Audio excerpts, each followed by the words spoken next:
The wine glass trembled between my fingers, catching the amber light of the chandeliers that hung above the hotel bar. I'd chosen this place because it was far from my usual haunts, a high-end establishment where no one would recognize the exhausted single mother struggling to rebuild her life.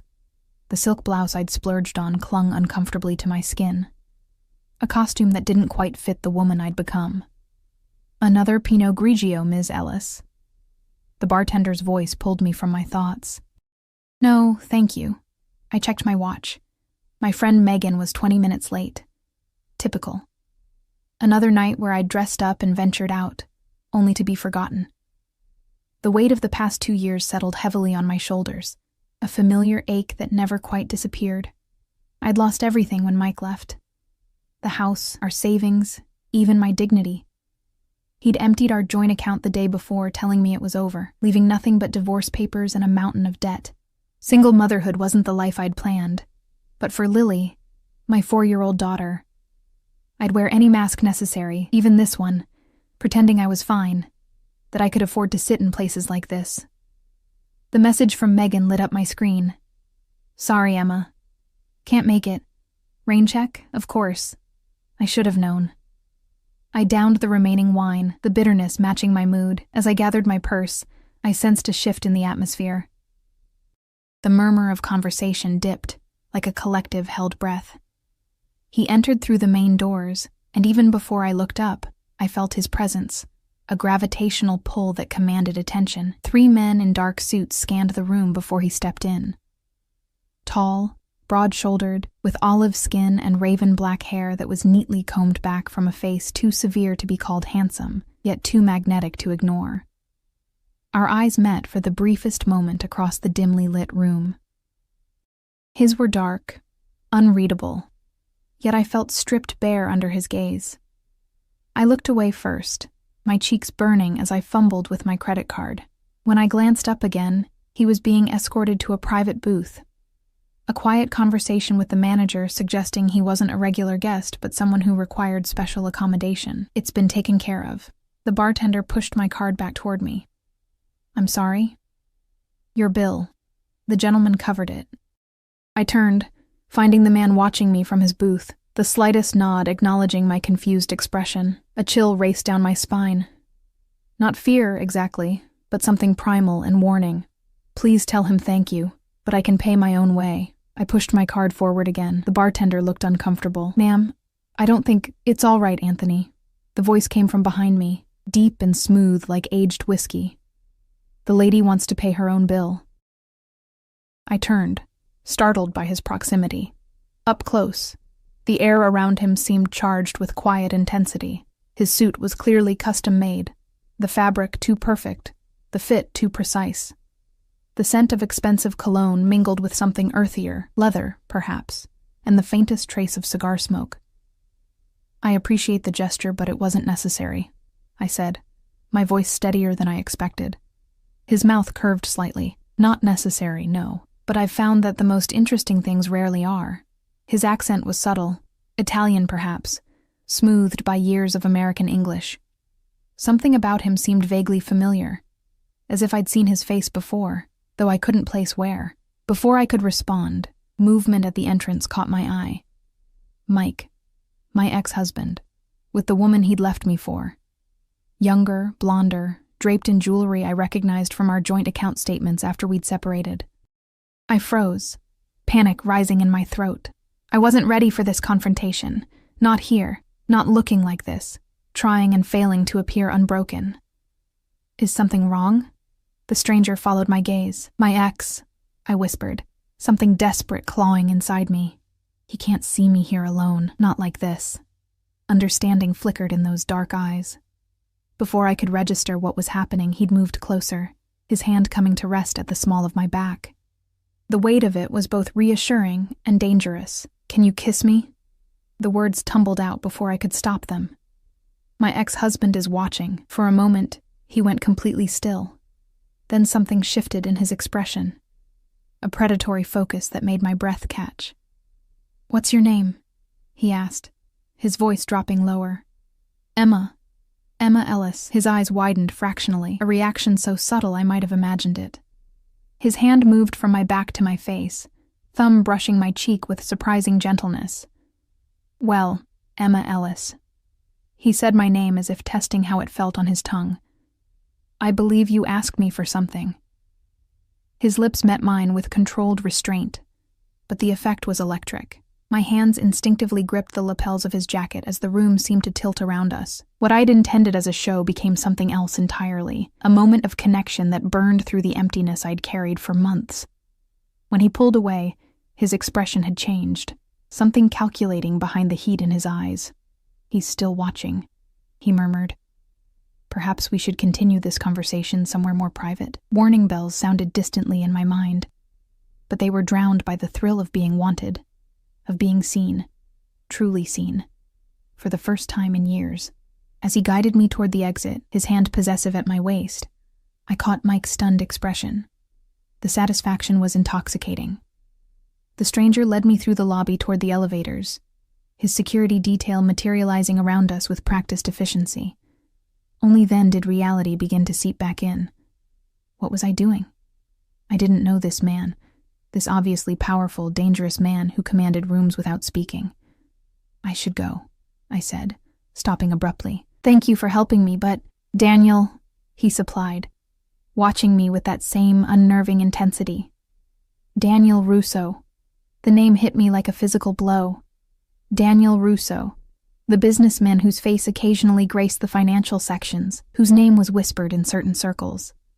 The man rumored to have connections that stretched far beyond his legitimate enterprises. The man who, I suddenly realized, had employed Mike as a financial advisor before everything fell apart. "You know who I am," he observed, and it wasn't a question. "My ex-husband worked for one of your companies." I took a step back. I should really get home to my daughter. His expression softened imperceptibly at the mention of my child.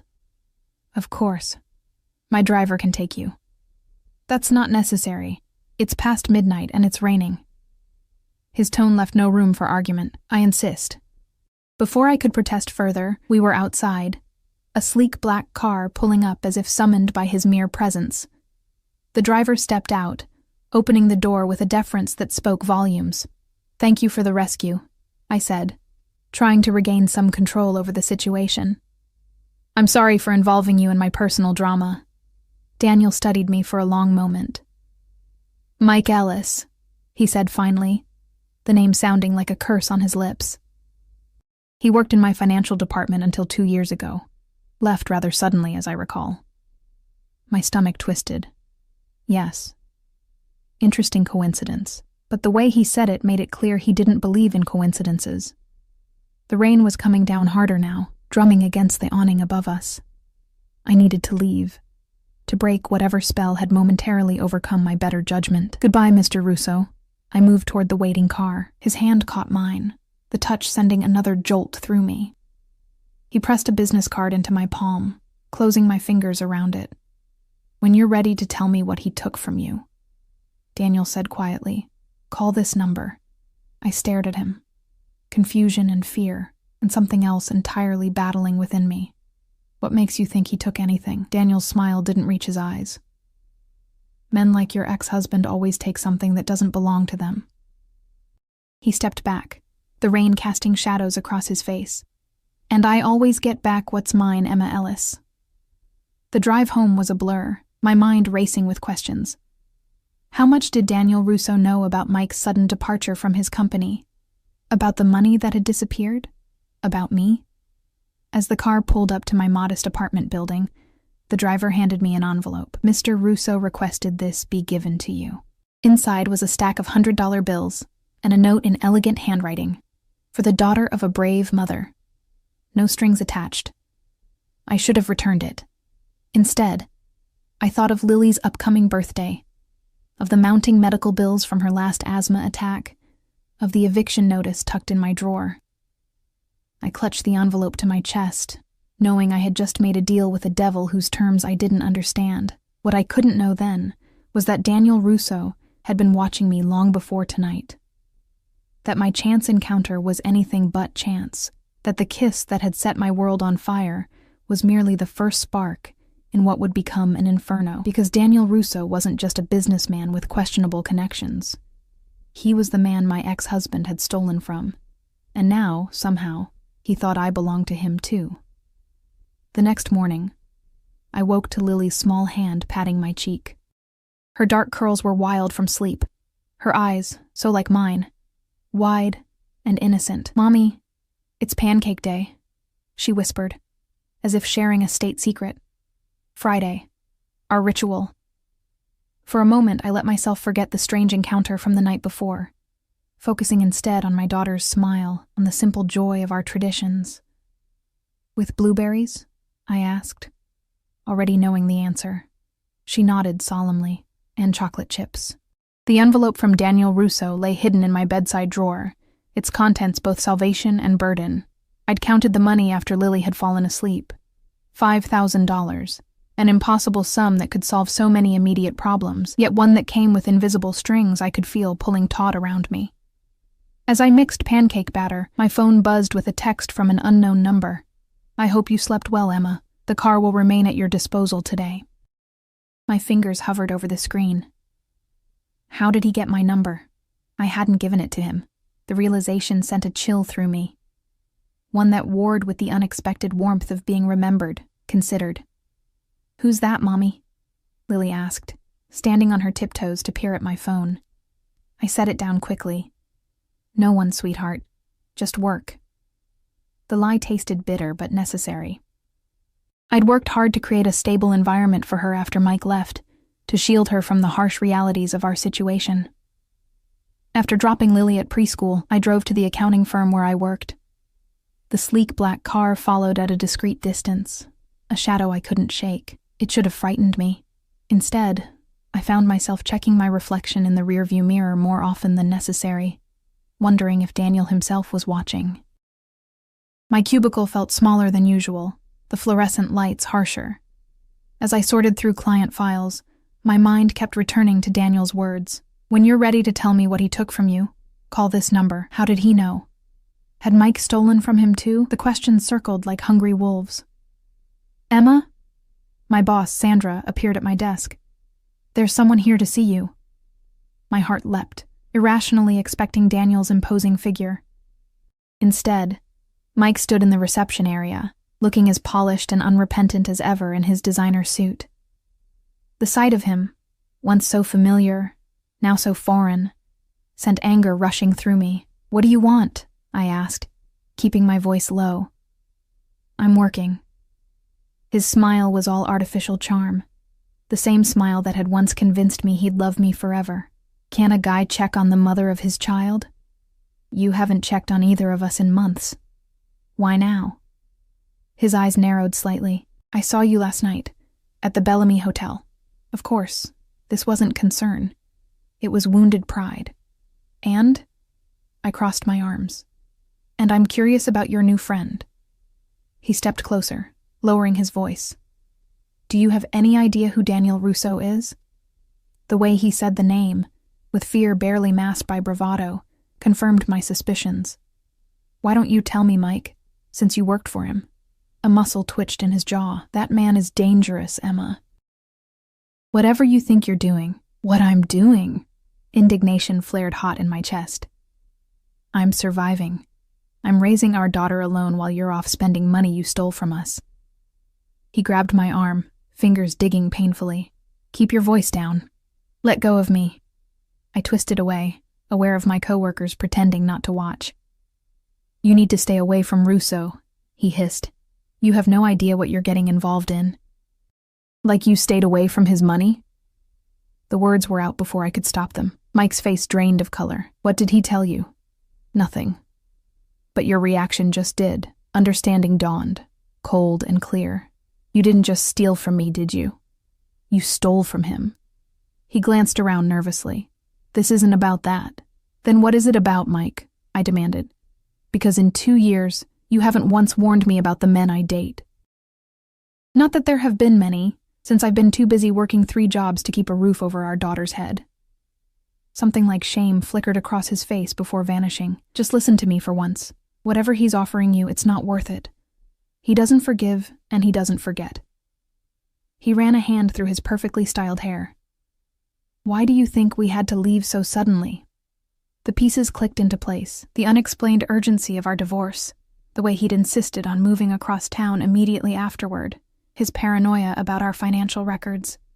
"Get out," I said quietly. "Emma, get out, or I'll tell security you're harassing me." I turned back toward my desk. "And Mike? The next time you decide to give fatherly advice, try paying your child support first." I watched through the glass doors as he stalked to his car, phone already pressed to his ear. My hands trembled as I sank into my chair. Whatever game I'd stumbled into was larger and more dangerous than I'd imagined. By noon, I couldn't focus. The weight of Mike's warning, coupled with the mysterious envelope of cash, pressed down on me. I called Lily's preschool to check on her, an unfamiliar anxiety gnawing at my stomach. She was fine, finger painting and blissfully unaware of the complications swirling around her mother. As I hung up, my phone buzzed with another text from the unknown number. "Your ex-husband paid you a visit. Are you all right?" I froze, eyes darting to the windows, the parking lot beyond. The black car was still there, but how could he know about Mike, unless... "Are you having me watched?" I typed back before I could reconsider. The response came immediately. "I protect what interests me." A shiver ran through me, not entirely unpleasant. I knew I should be frightened, should block the number and return the money. Instead, I found myself typing again. "Why do I interest you?" 3 dots appeared, disappeared, appeared again. Finally, "Have dinner with me tonight, and I'll answer your questions." I stared at the screen.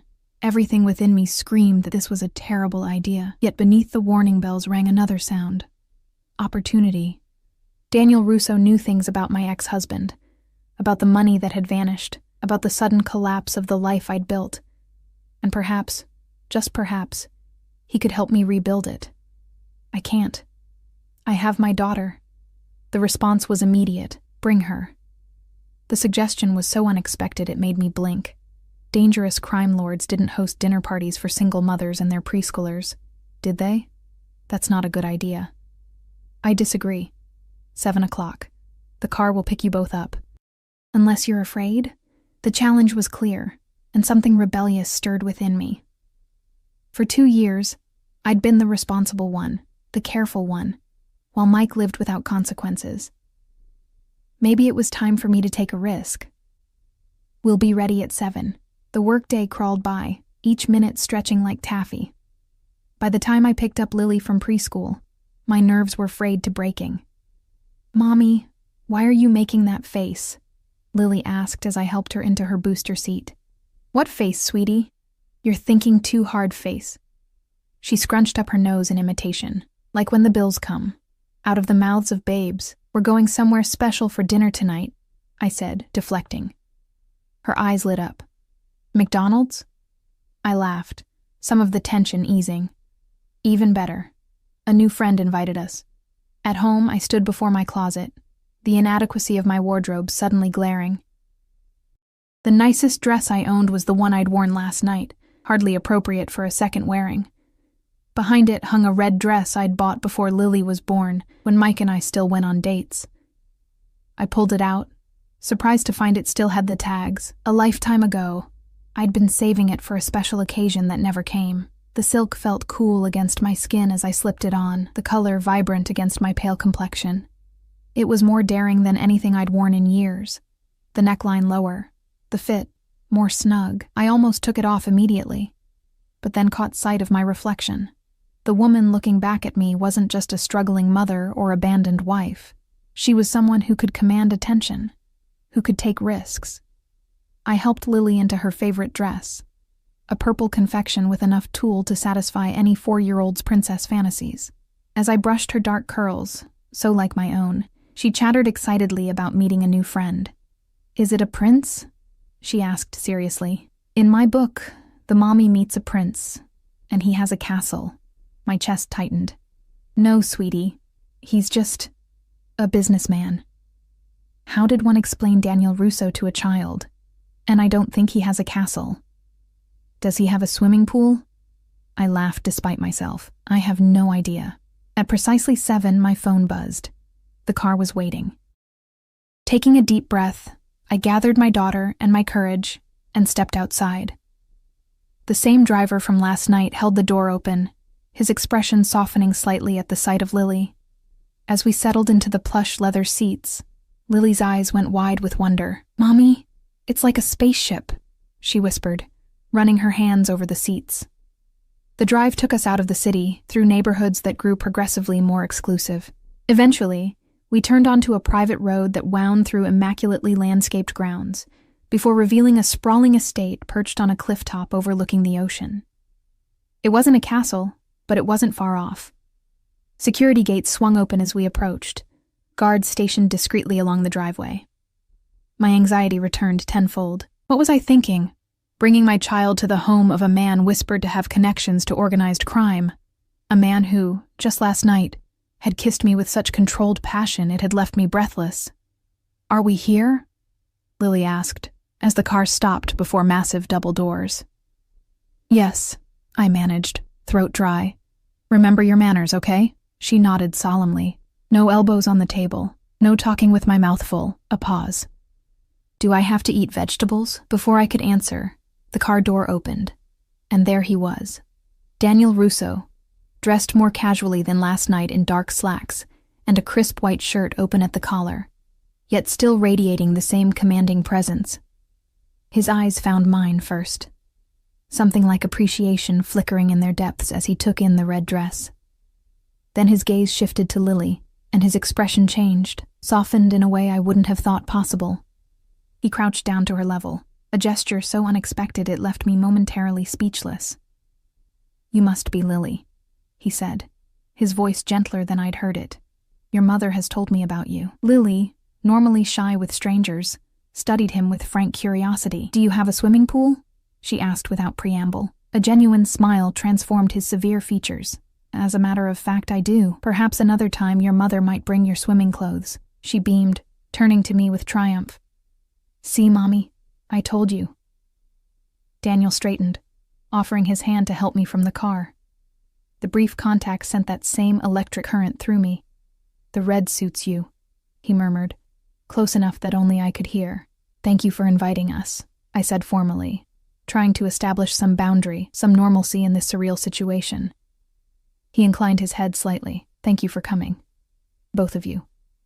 His hand settled at the small of my back, guiding us inside. The foyer opened into a home that was both opulent and tasteful. Soaring ceilings, marble floors, art that even I could tell was museum quality. Yet there were surprising touches of warmth.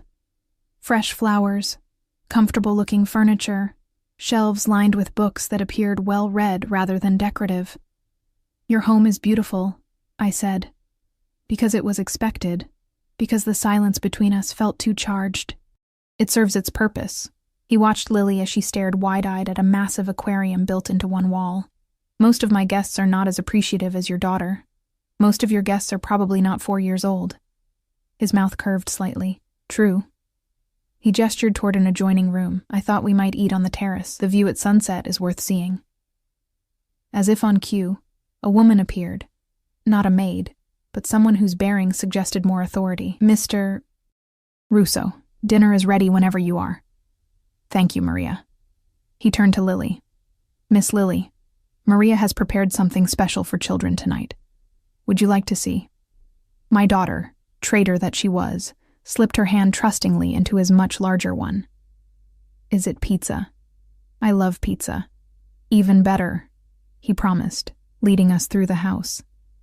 The terrace overlooked the ocean, the setting sun painting the sky in vivid streaks of gold and crimson.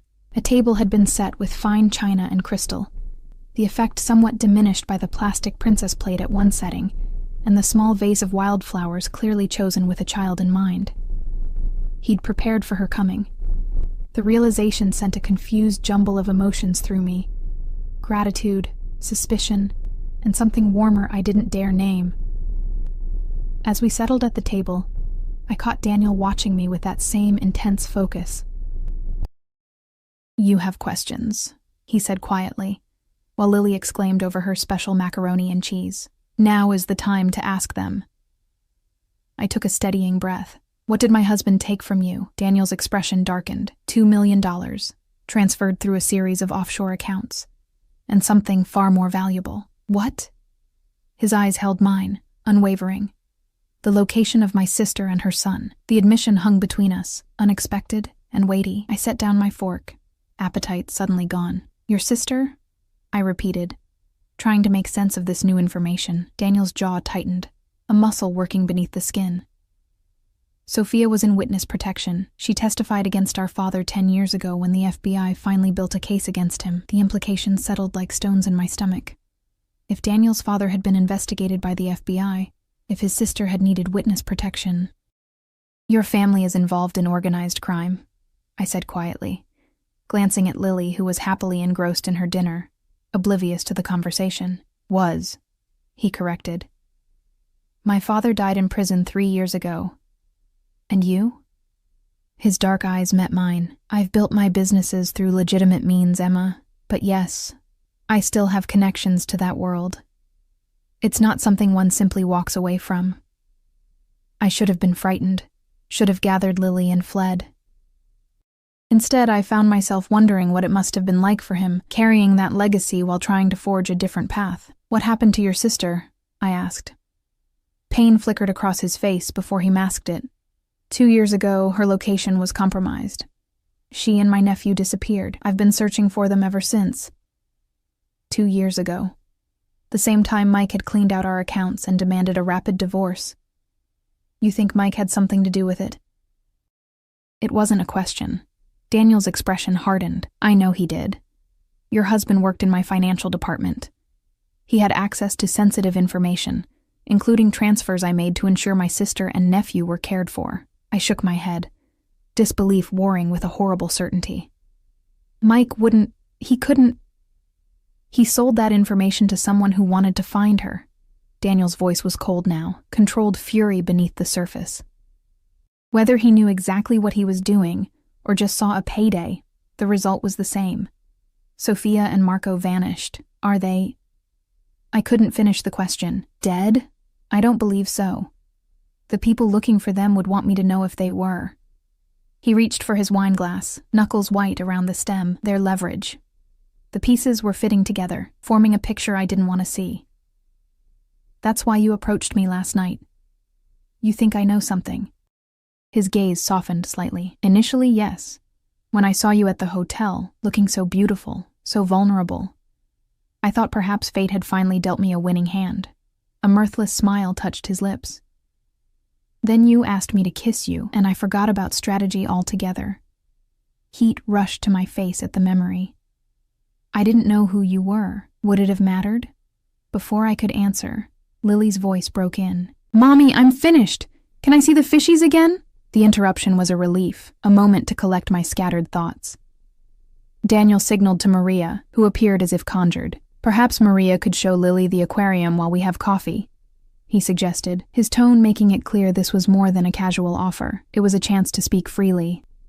I hesitated, maternal instinct warring with the need for answers. It's okay, Mommy, Lily said earnestly. Maria says they have a fish that looks like Dory. Just for a little while, I conceded, watching as my daughter happily took the housekeeper's hand. When they were out of earshot, I turned back to Daniel. I don't know anything about your sister. Mike never mentioned her. I believe you. His admission surprised me. If you'd known, you wouldn't have approached me last night. Then why am I here? Why did you give me that money? He studied me for a long moment. Because I've been watching you since your divorce, Emma. I've seen how you've struggled, how you've protected your daughter despite everything Mike took from you. You've been watching me? The revelation sent a chill down my spine. For 2 years? Not constantly, he clarified, as if that made it better. But yes, I've kept tabs on you. At first, it was to determine if you were involved in Mike's theft. Then, he paused, seeming to choose his words carefully. Then it was because I admired your resilience. That's not admiration. That's stalking. I pushed back from the table, hands trembling. I should take my daughter and go. Please don't.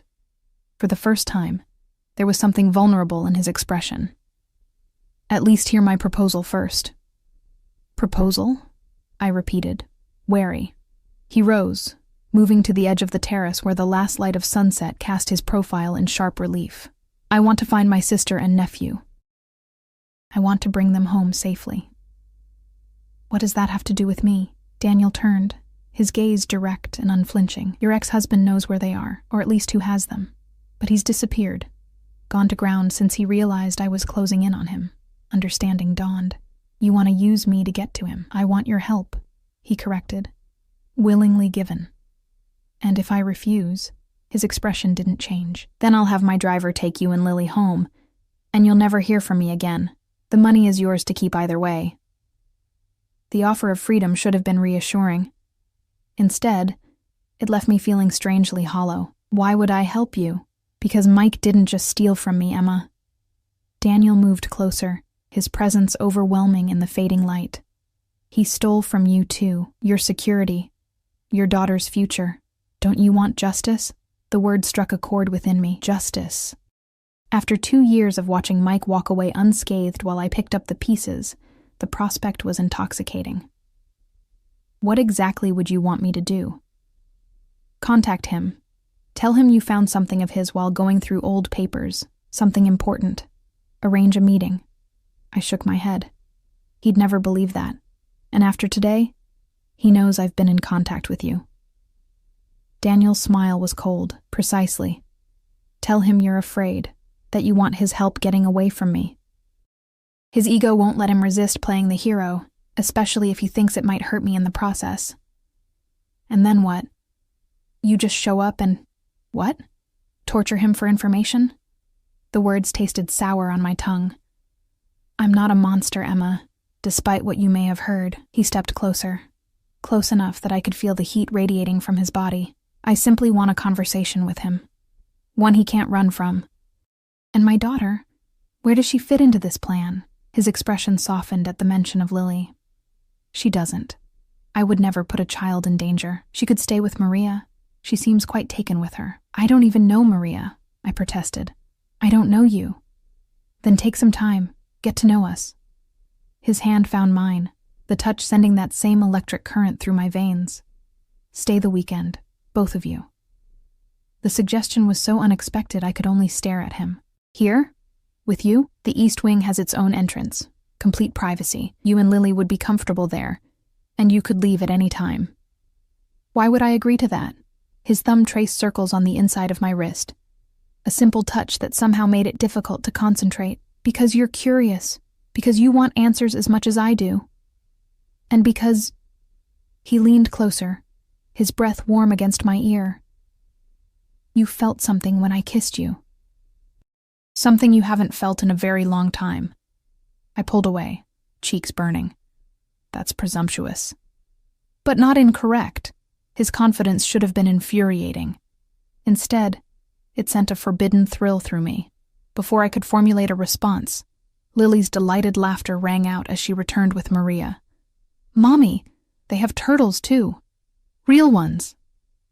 Daniel stepped back, his expression transforming into that gentle smile he seemed to reserve for my daughter. Did Maria show you the koi pond as well?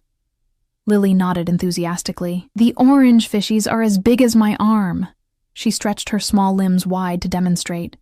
Mr. Russo has invited us to stay for the weekend, I said, watching my daughter's reaction carefully. Here, at his house. Her eyes widened. With the fishies and turtles? Yes, with the fishies and turtles, Daniel confirmed. And the swimming pool, if your mother approves. Can we, Mommy? Please. Lily clasped her hands together, the perfect picture of childish supplication. I hesitated, torn between caution and the naked hope in my daughter's eyes. How long had it been since she'd had anything special, anything beyond our careful, frugal existence? The preschool field trips I couldn't afford, the birthday parties at venues that cost more than our weekly grocery budget. We don't have any of our things, I tried, a weak protest. I can send someone to collect whatever you need, Daniel offered smoothly. Of course you can, I murmured. Lily tugged at my hand. Please, Mommy. I promise I'll be super good. Looking into her hopeful face, I felt my resistance crumbling. One weekend. A chance to understand what Mike had done. What he'd involved us in without our knowledge. A chance for Lily to experience something magical before we return to our reality. Just for the weekend, I conceded. And we leave Sunday evening, no matter what. Daniel inclined his head, something like triumph flickering in his dark eyes. Of course. Yay! Lily's joyous exclamation echoed across the terrace, her small body practically vibrating with excitement. Maria smiled warmly. Shall I prepare the east wing, Mr. Russo? Please. And perhaps you could show Lily the garden lights while I speak with her mother. As Maria led my daughter away again, I turned to Daniel. I want to be clear about something. I'm here to learn the truth about what Mike did, and maybe to help find your sister if I can. That's all. Of course. His tone was neutral, but something heated simmered beneath the surface. And I'll need to tell my neighbor where we are. She watches Lily sometimes. Give her my number. Tell her to call if she needs anything. The casual display of resources, the assumption that he could solve any problem with a phone call or wad of cash, reminded me of the vast gulf between our worlds. This doesn't feel real, I admitted. Yesterday I was just me, single mom, drowning in debt, invisible to someone like you. Today I'm standing in your home, agreeing to stay the weekend. Daniel stepped closer, his hand coming up to brush a strand of hair from my face. The gesture was gentle, intimate in a way that made my breath catch. You were never invisible to me, Emma. His voice dropped lower. From the moment I discovered your existence, you've been utterly fascinating. Because of Mike, I said, needing to remind myself of the truth. At first, yes. His honesty was disarming. But then I saw you with Lily at the park, teaching her to feed ducks. You were laughing, the first genuine smile I'd seen from you. I realized then that you were so much more than just a means to an end. The revelation that he'd been watching us during such private moments should have terrified me. Instead, I found myself wondering what else he'd seen. What other fragments of my life he'd collected like precious stones. That's still not normal, I said, though the protest sounded weak even to my own ears. Normal is overrated. His thumb traced my jawline, the touch feather light yet burning. Tell me you want me to stop, Emma. Tell me you feel nothing, and I'll step away. I should have said it. Should have maintained the boundary between us, kept our arrangement transactional and clear. Instead, I leaned into his touch, my body betraying what my mind still fought against. I can't, I whispered. His lips met mine with none of the restraint from the previous night. This kiss was hungry, possessive, his hand tangling in my hair to draw me closer. I responded with equal fervor. Weeks, months, years of loneliness and forced strength crumbling beneath the onslaught of sensation. When we finally broke apart, both breathing hard, his eyes had darkened to near black. Stay with me, Emma. Not just the weekend. I barely know you, I protested weakly. Then get to know me. His forehead rested against mine. I'm not a good man. I've done things I can't undo, carried burdens you can't imagine, but I would never hurt you or Lily, never. The raw sincerity in his voice pierced through my defenses. This dangerous man, this powerful figure who commanded fear and respect in equal measure, was offering something I'd never expected. Not just protection or financial security, but a chance to be seen, valued, desired. One day at a time, I said finally. Let's start with the weekend. His smile was slow, satisfied. The weekend, he agreed. Though I warn you, I can be very persuasive. The following morning dawned clear and bright, sunlight streaming through windows larger than my entire apartment bedroom. Lily had fallen asleep almost immediately the night before, overcome by excitement and the luxury of a bed that seemed designed for a princess, complete with gauzy canopy and more pillows than any child could reasonably need. I'd lain awake longer, replaying the kiss on the terrace, the way Daniel's hands had framed my face as if I were something precious. Trying to reconcile the man who looked at my daughter with such gentleness with the reputation that made hardened businessmen like Mike tremble. A soft knock at the door pulled me from my thoughts. Wrapping a borrowed robe around myself, silk, of course, because nothing in this house was ordinary, I opened it to find Maria with a tray of coffee. Good morning, Ms. Ellis. Mr. Russo thought you might appreciate this before your daughter wakes. Her smile was knowing but kind. He's in his study whenever you're ready to join him. Thank you, Maria. I accepted the tray, breathing in the rich aroma of freshly ground beans. And thank you for being so kind to Lily last night. Her expression softened. It's been too long since this house had a child's laughter in it. She reminds me of Marco, Mr. Russo's nephew. I hesitated, then asked the question that had nagged at me since last night's revelations. Do you think they're still alive? His sister and Marco? Maria crossed herself quickly. I pray every day. Mr. Russo would know, I think, if they weren't. He and Sophia, they always had a connection. She shook her head, as if remembering herself. Your clothes have been brought from your apartment. Everything is in the closet. After she left, I sipped the coffee, the best I'd ever tasted, and tried to organize my thoughts. Today I would need to call Mike to set Daniel's plan in motion. The prospect left me uneasy, yet beneath the discomfort ran a current of anticipation. For 2 years, Mike had held all the power, had walked away with everything while I struggled to rebuild. Now finally, the scales might tip in my favor. Lily stirred, her small form lost among the mountain of pillows. Mommy? She called sleepily. I'm here, baby. I moved to sit beside her, smoothing back her tangled curls. She blinked up at me, then around at the opulent room, a slow smile spreading across her face as she remembered where we were. Is it swimming day? I laughed, some of the tension easing from my shoulders. Maybe. First, breakfast. With the fishies? We'll see. As I helped her dress in clothes that had mysteriously appeared overnight, perfectly folded in the massive closet, I marveled at the efficiency of Daniel's operation. Someone had entered my apartment, selected appropriate clothing for both of us, and delivered it here. All without disturbing my neighbors or leaving any sign of their presence. It should have felt like an invasion. Instead, it felt like being cared for in a way I'd almost forgotten was possible. We found Daniel in a sun-drenched breakfast room, newspapers spread before him, looking more relaxed than I'd yet seen him in casual slacks and a navy sweater that emphasized the breadth of his shoulders. He rose as we entered, that same softening crossing his features at the sight of Lily. Good morning, he greeted, coming around to pull out chairs for both of us. Did you sleep well? Your house is ginormous, Lily announced in lieu of a proper greeting. My room at home fits in the bathroom here. I winced at her candor, but Daniel merely chuckled. It is rather excessive, he agreed. Sometimes I get lost myself. No, you don't, Lily said confidently. Grown-ups don't get lost. Something like sadness flickered in Daniel's eyes. You'd be surprised, little one. Breakfast was a leisurely affair. Fresh fruit, pastries still warm from the oven, eggs prepared to order by a chef whose existence I'd only just discovered.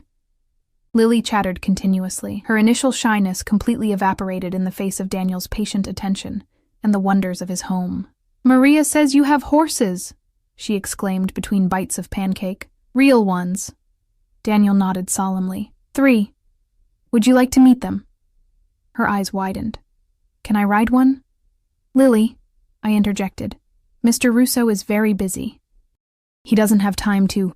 I have all the time in the world for you two this weekend, Daniel interrupted, his gaze intense on mine. Nothing is more important. The simple declaration, delivered with such conviction, made my heart race. How long had it been since anyone had made me feel like a priority? Since anyone had looked at me the way Daniel did now, as if I were the only thing that mattered in his world. Swimming first, he continued, turning back to Lily. Then horses this afternoon, if your mother agrees. After breakfast, Daniel excused himself for what he called unavoidable business matters, leaving Lily and me to explore the grounds with Maria as our guide. The estate was even more impressive by daylight. Manicured gardens gave way to wild, forested areas, a small orchard nestled against one boundary, and beyond it all, the endless blue of the ocean. How long has he lived here? I asked Maria as Lily raced ahead, chasing butterflies along a stone path. This property has been in the family for generations, she replied. But Mr. Russo only returned here permanently after his father's imprisonment. Before that, it stood empty for many years. I tried to imagine Daniel as a child, running through these same gardens, living under the shadow of a father whose criminal activities had eventually landed him in prison. Had there been moments of normalcy, family dinners, birthday celebrations, ordinary joys? You've known him a long time, I observed. Maria smiled faintly. Since he was born. I was his mother's lady's maid, then housekeeper after she passed. What was he like? As a child? Her expression grew distant, remembering. Serious. Always watching. Always thinking. He took responsibility for his sister from a very young age. Their father was not an attentive parent. A shadow crossed her face. Russo protected Sophia from many things a child should never have to see. The revelation added another layer to my understanding of the complex man whose home we'd entered. Not just a powerful businessman with shadowy connections, but a brother who had spent his life shielding his sister from harm. Until Mike had betrayed that trust. By afternoon, as promised, we found ourselves at the stables. Daniel waited for us there, deep in conversation with a trainer. He'd changed into riding clothes, jodhpurs, and boots that should have looked ridiculous on a man of his stature, but somehow only emphasized his physical presence. "There you are," he said, breaking into a smile that transformed his severe features. "I was beginning to think Maria had kidnapped you for her own. We got distracted by the koi pond," I explained. "Lily named all the fish. Franklin is the biggest one," Lily informed him seriously. "He has a mustache."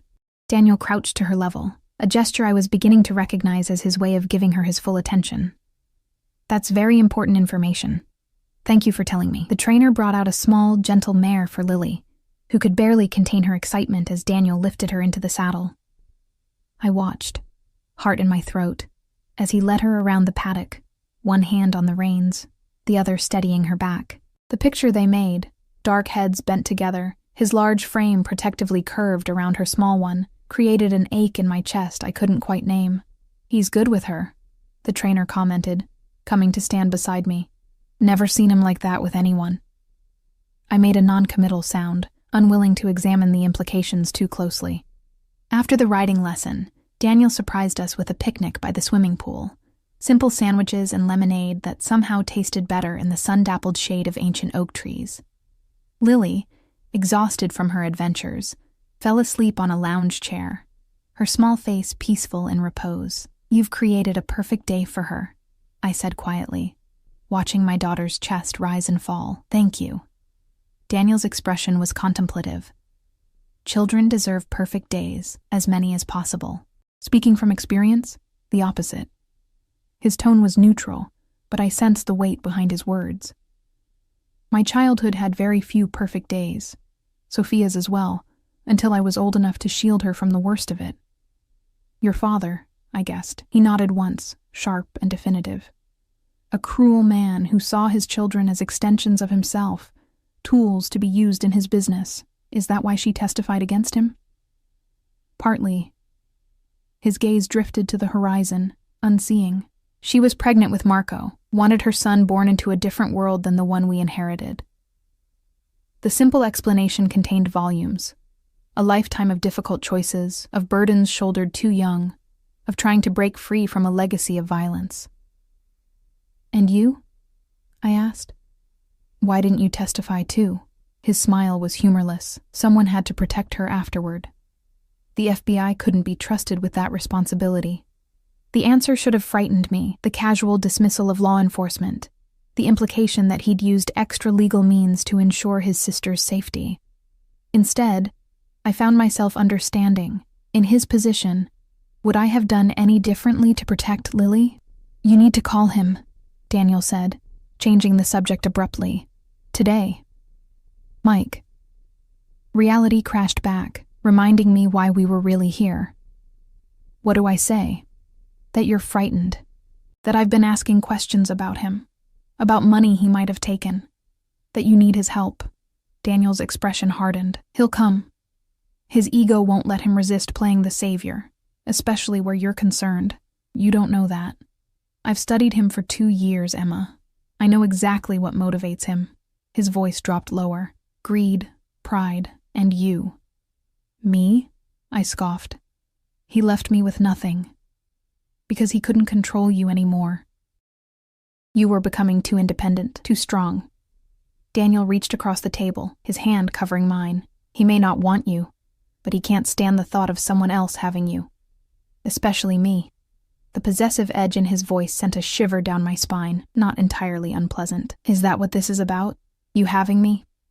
His dark eyes met mine, unflinching. I protect what's mine, Emma. I always have. I'm not yours. Aren't you? His thumb traced circles on my wrist. That simple touch somehow more intimate than a kiss. Since the moment you asked me to kiss you, some part of you has belonged to me, and some part of me to you. The declaration was archaic, presumptuous. It should have sent me running. Instead, heat pooled low in my belly, a traitorous response to the intensity in his gaze. I'll make the call, I said, pulling my hand away. But I want to know your plan. All of it. When Mike arrives, I'll question him about Sophia and Marco. Where they are, who has them. And if he refuses to tell you, Daniel's expression turned cold. Everyone has a pressure point, Emma. For most men, it's physical pain or fear. For Mike, it's his reputation, his facade of success. I'll strip away the lies he's built around himself until the truth is all that's left. You won't hurt him? I needed the reassurance, not for Mike's sake, but for my own conscience. Physically? No. That's not my preferred method. The casual way he dismissed violence was somehow more chilling than a threat would have been, but by the time we're finished, he'll wish I had. I shivered despite the warm afternoon sun. And afterward? What happens to us? Something softened in his gaze. That depends entirely on what you want, Emma. What if I want my old life back? Just me and Lily, no complications. Then I'll ensure you're financially secure and walk away. The promise seemed sincere, yet I could hear what remained unsaid. He didn't believe that's what I truly wanted. Neither did I.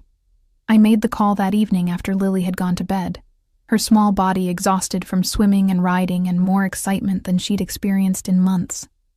Daniel stood nearby, close enough to hear both sides of the conversation, but out of my line of sight, a deliberate choice to let me speak naturally. Mike answered on the third ring, wariness evident in his voice. Emma? What's wrong? I let fear seep into my tone. Not difficult given the circumstances. Mike, I need your help. Russo's been asking questions, showing up at my workplace. I don't know what to do. Jesus, Emma, I warned you about him. The smugness in his voice made my skin crawl. Where are you now? Are you safe? I'm at Melissa's apartment. The lie came easily. The name of a coworker he'd never bothered to meet. Lily's with my mom for the weekend. Good, keep it that way. There was rustling on his end, movement. Listen, I can help you, but you need to tell me exactly what he said to you. He mentioned money you took, something about his sister. I injected confusion into my voice. Mike, what did you do? Nothing you need to worry about. Classic Mike. Dismissive, patronizing. But I need to get you somewhere safe. Russo is dangerous, Emma. More dangerous than you can imagine. I caught Daniel's eye across the room, his expression cold as he listened. I'm scared, I whispered. And it wasn't entirely an act, I know, baby. The endearment, once beloved, now made my skin crawl. Meet me tomorrow morning, 9 a.m., at the old boathouse by Lake Harrison. Remember where we had our second date. A remote location, easily surveilled. Smart, but not smart enough. I remember. My voice wavered. Mike, please tell me what's happening. Tomorrow. His tone softened, the manipulative charm I'd once mistaken for love. I'll explain everything then. And Emma? Come alone. If Russo's watching you, he's watching your friends too. The call ended, and I set down the phone with shaking hands. He's coming. Daniel moved closer, his presence solid and reassuring despite the danger he represented. You did well. What now? Now we prepare. He pulled me to my feet, his hands gentle despite the hardness in his eyes. Tomorrow, we get answers. That night, sleep eluded me. I lay awake in the luxurious guest bedroom, replaying the day's events, trying to reconcile the Daniel who had patiently taught my daughter to ride with the man who had spent 2 years hunting my ex-husband for vengeance, the man whose kiss still burned on my lips, whose touch I craved despite every warning bell in my mind. When dawn broke, I found him already awake, standing on the terrace where we'd first talked, his profile etched against the rising sun. He turned as I approached, something vulnerable in his expression, before the mask fell back into place. "Ready?" he asked simply. I nodded, my decision made somewhere in the sleepless night. "Yes. Let's end this." The morning air held the crisp promise of autumn as we drove toward Lake Harrison. I sat in the back seat of Daniel's car, my hands clasped tightly in my lap to hide their trembling. Lily remained at the estate with Maria, a decision that had come easily once I'd seen how comfortable my daughter was in the housekeeper's gentle care. "You don't need to be afraid," Daniel said, breaking the tense silence. He sat beside me, impeccably dressed in a suit that somehow managed to look both businesslike and menacing. "I won't let him hurt you. I'm not afraid of Mike," I clarified. "I'm afraid of what I'll learn." The admission came unbidden, more honest than I'd intended.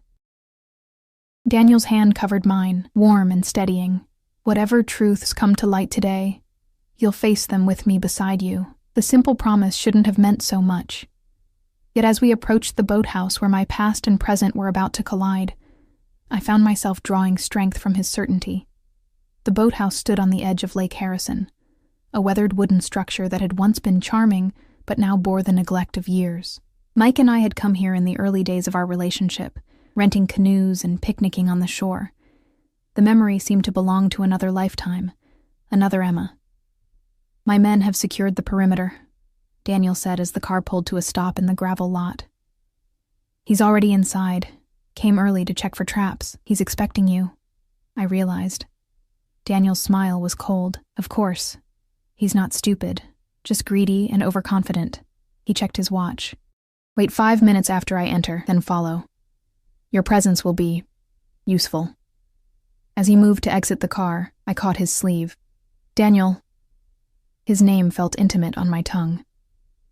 "Don't forget why we're doing this. Your sister and nephew. They need you to stay focused." Something flashed in his eyes. Surprise, perhaps, that I had seen through to his deeper motivation. He leaned across the space between us, his lips brushing mine in a kiss too brief to satisfy. 5 minutes, he repeated, then was gone. I counted the seconds, heart pounding a frantic rhythm against my ribs. When the time came, I stepped from the car into the cool morning air, my legs steadier than I'd expected. The walk to the boathouse door felt like crossing a threshold between worlds. The safe, predictable existence I'd built for myself and Lily, and something darker, more dangerous, yet somehow more alive. Inside, sunlight filtered through dusty windows, illuminating dancing motes and casting long shadows across the wooden floor. Mike stood with his back to the wall, his normally perfect appearance disheveled, fear evident in his wide eyes. Daniel faced him, his stance relaxed but alert, like a predator confident in its superiority.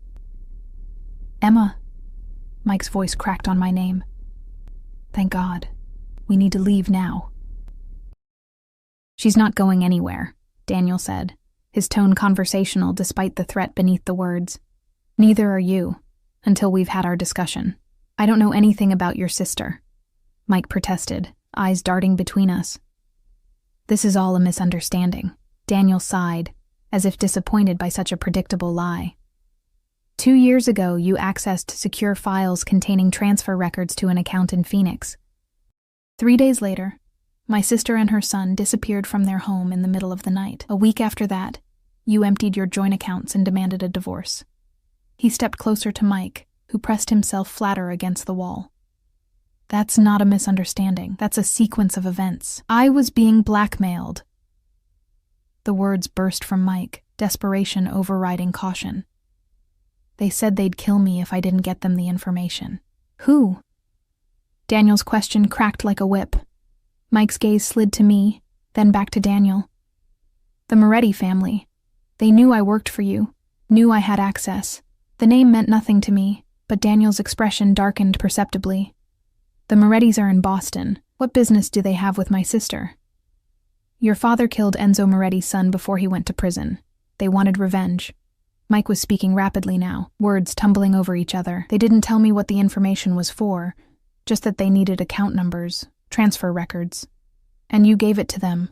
Daniel's voice had gone dangerously soft. Then took the opportunity to help yourself to some extra cash before running. Mike's silence was confirmation enough. Where are they keeping Sophia and Marco? Daniel pressed. I don't know. A bead of sweat traced down Mike's temple. I swear. I just gave them the information. I never knew what happened after. You're lying. Daniel moved with startling speed, his hand shooting out to grip Mike's throat, not squeezing, just holding. A warning. The money you stole wasn't just from Emma. 200,000 came from my personal accounts. Too specific an amount to be random. Mike's eyes bulged. They told me to take it. Said it would make it look like I was just embezzling, throw you off their trail. And you kept it, I interjected, the pieces finally falling into place. You used it to start over with her, didn't you? While Lily and I could barely afford rent, shame and defiance warred on Mike's face. I needed it to disappear. They were watching me, making sure I didn't talk. Daniel released him with a look of disgust. Where would the Morettis keep hostages? Think carefully before you answer. Mike rubbed his throat, eyes darting between us. They have a compound upstate, old hunting lodge converted into a secure location. I delivered the information there. Address, Daniel demanded. I don't remember exactly. At Daniel's darkening expression, Mike hastily added, but I can find it. I have the GPS coordinates saved in an encrypted file. It was my insurance policy. A cold laugh escaped Daniel. Insurance against what? The people who would kill you for betraying them, or the man whose family you helped destroy? Both, Mike admitted, a hint of his old arrogance returning. I'm not stupid, Russo. I knew someday one of you would come looking for me. Daniel turned to me, his expression softer than it had been with Mike, but still resolute. Emma, return to the car. What happens next isn't something you need to see. Fear flashed across Mike's face. Emma, don't leave me with him. He'll kill me. I looked between them. My ex-husband, the man who had abandoned his child and me for money and a younger woman, and Daniel, the dangerous, complex man who had shown me more consideration in 3 days than Mike had in our final year together. He won't kill you, I said with certainty. He's not like you, Mike. He doesn't break his promises. Relief flooded Mike's features, until I added, but I want my money back. All of it. And Lily's child support, every missed payment with interest. That's impossible, Mike sputtered. It's gone. Invested. Figure it out.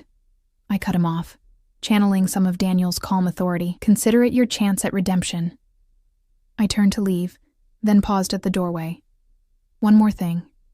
Both men looked at me expectantly. If anything happens to Daniel's sister or nephew because of what you did, I'll testify against you myself. Every illegal transaction, every tax document you forged.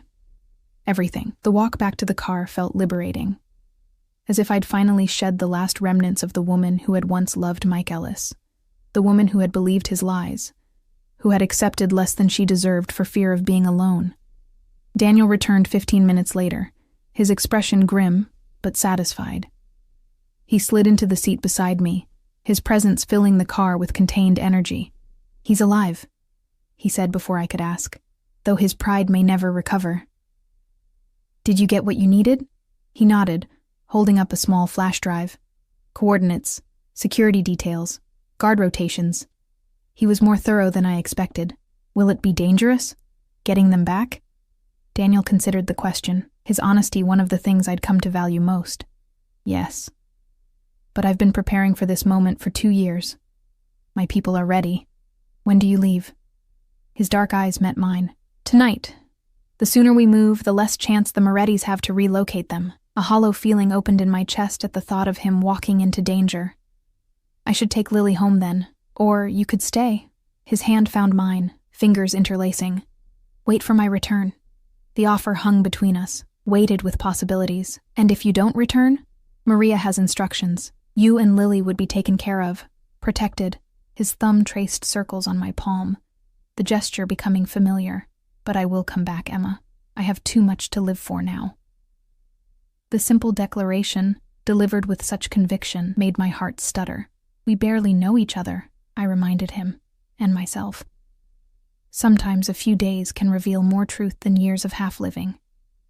He lifted my hand to his lips, pressing a kiss to my knuckles. Stay, please. The night Daniel left with his team, I stood on the terrace where we'd shared our first real conversation, watching taillights disappear down the long driveway. Lily slept peacefully upstairs, her world still filled with swimming pools and horses and friendly housekeepers who spoiled her with cookies. He will return. Maria's voice came from behind me, her presence a comfort in the gathering darkness. I have known him all his life. He does not make promises lightly. What if something goes wrong? I voiced my deepest fear. What if the people holding his sister hurt him? Maria's expression was serene despite the gravity of the situation. Then we pray, and we continue. It is what he would want.